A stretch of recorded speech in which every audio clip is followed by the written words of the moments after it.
Sejam todos muito bem-vindos ao canal Vamos Falar de História. Quem vos fala é Felipe de Deus e hoje você vai conhecer a história do dia em que o presidente dos hermanos argentinos veio tirar onda, veio afobadão e Dom Pedro II acabou colocando cada um em seu devido lugar.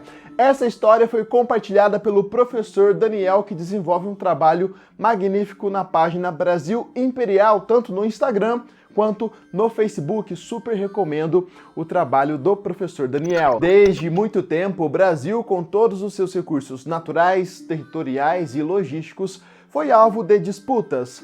Ao longo da nossa história, muitos países quiseram tirar um pedacinho do Brasil, nem que para isso fosse necessário criar um pretexto.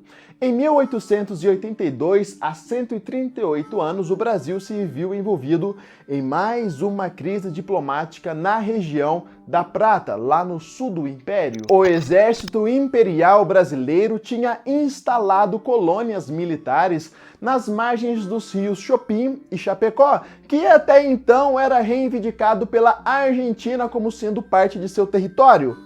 Como se os hermanos tivessem moral para poder reivindicar algo. Aí o general Júlio Roca, então presidente da Argentina, ficou sabendo da presença dos militares brasileiros naquela região do Rio da Prata. Júlio Roca ficou um raio, veio afobado, com sangue nos olhos, disparando cada declaração polêmica que acabou criando toda uma instabilidade diplomática momentânea com o Império do Brasil. Aí o presidente argentino, todo afobado, soltou uma declaração polêmica. Abre aspas. É inevitável a guerra com o Brasil. Uma guerra fatal que ambos os países estão destinados por contraposição de interesses a um conflito mais sangrento do que aquele travado contra Solano Lopes, no Paraguai. Fecha aspas. Aí começou o bafafá, todos os boatos, todo aquele murmurinho, toda aquela preocupação de um novo conflito armado na América do Sul. Como que o Império do Brasil iria reagir a tal declaração polêmica do presidente argentino?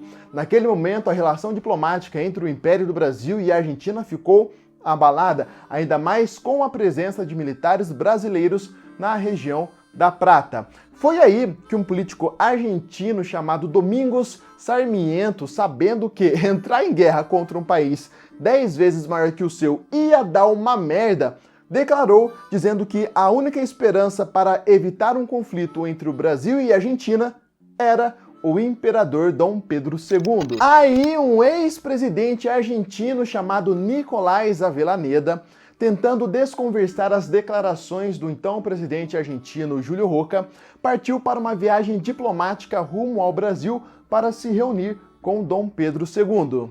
Nicolás, que estava com o na mão, achando que Dom Pedro II tinha se ofendido com tais ameaças do presidente argentino, declarou, abre aspas, precisamos da paz, mas não a paz desconfiada da Europa, mas sincera. Fecha aspas. Muitos dos políticos argentinos achavam que o imperador do Brasil, que tinha sob seu comando uma força bélica muito maior do que da Argentina, iria responder de forma negativa, dando um passo rumo a um conflito armado entre os dois países sul-americanos. No entanto, Dom Pedro II, o último imperador do Brasil, que poderia facilmente invadir e anexar boa parte do território argentino, declarou, abre aspas, leve ao seu país esta promessa minha. Enquanto eu for vivo, não consentirei na guerra. Necessitamos salvar meio continente e salvaremos. Fecha aspas. Essa declaração do sábio líder Dom Pedro II evitou uma guerra entre o Brasil e a Argentina.